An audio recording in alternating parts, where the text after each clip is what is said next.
We decided not to play Caleb to rest him. He got a little tweak yesterday in practice and didn't feel like he was full strength. So if there's a such thing as load management in college, I guess Archie Miller and I are not in favor of it, but certainly the way he's played and things that he's done for our program, we want to make sure that we honor him and his body as well. So probably could have played if it was late in the season, and he probably would have done the Lavelle Cavil for the Lipscomb game, but we fully expect him back soon.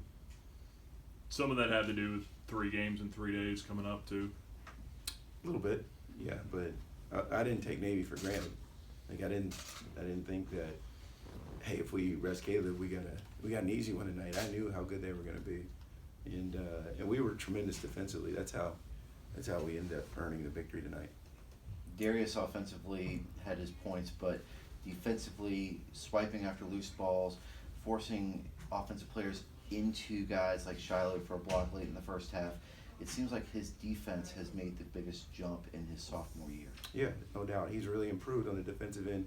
Still got a ways to go. We all do. But, again, to have this effort collectively with, I think we're 3 guards down at the moment, with Martin redshirting and Keegan's decision and then Caleb not playing. It was like Darius played 39 minutes tonight, or close to. So I think, that's more than I would like, but I think our group has done a really good job of just being resilient, and we manufactured some points down the stretch. Cubs play when they were rolling the ball to get the steal there. That's just savvy. Like again, I heard Kyle mention it too. We got a majority of guys that just do the little things that lead to winning. Cup being one of those guys too. No doubt. That you were talking about yesterday. Yeah, and then his baseline drive and dunk, that's a tribute to Coach Barrere and how hard he's had those guys working in the weight room, because Cup was not as explosive when he first came to Liberty. You elected to go with Mayo down the stretch in place of Scotty. What was your decision there? Just a feel. Yeah, it could have been either one of them. Mayo likes handling the ball up top, and I was just comfortable with him. I almost went big, yet I wasn't sure about the other end because 33 is such a good three-point shooter if I wanted to do that. What do you think your team learned tonight in this late game situation? Had to win a tough one. Like, we knew Navy wouldn't give up.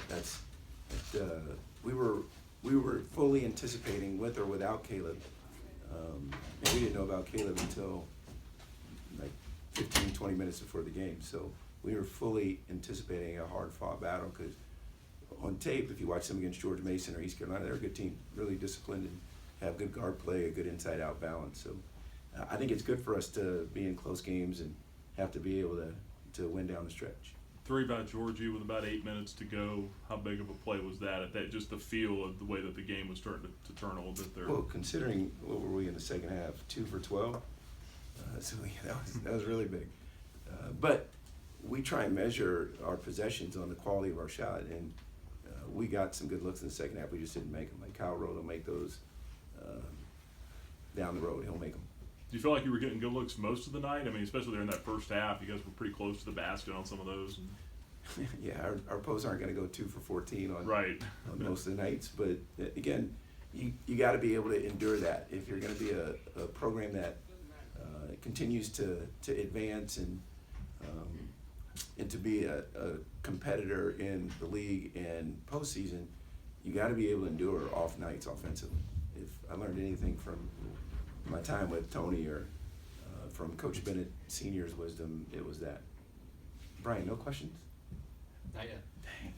You look ahead to the trip to the Bahamas, and that's a pretty stacked field. Morgan State on Friday, and then the rest of the field looks pretty good. What do you want to see out of your team in a tournament like this, where they have beaches and everything, just to focus on the game and make sure you guys play hard for? There's beaches in the Bahamas? Our guys will never see them. They'll be in the hotel and on the practice court. Just kidding. What I want to see, I want to see improvement. I just want to get better. This is November, so this is not the time that you talk about, postseason play, et cetera, et cetera. This is the time that you keep improving. The challenge is 3 games in 3 nights, but everybody has that same challenge. And Morgan State is a good team. You haven't seen them. Coach Brodus has them playing really well. They beat George Washington at George Washington this weekend. So I think they're 2-2 or 3-2 right now. So we'll focus on them, and then we'll worry about who we play after that.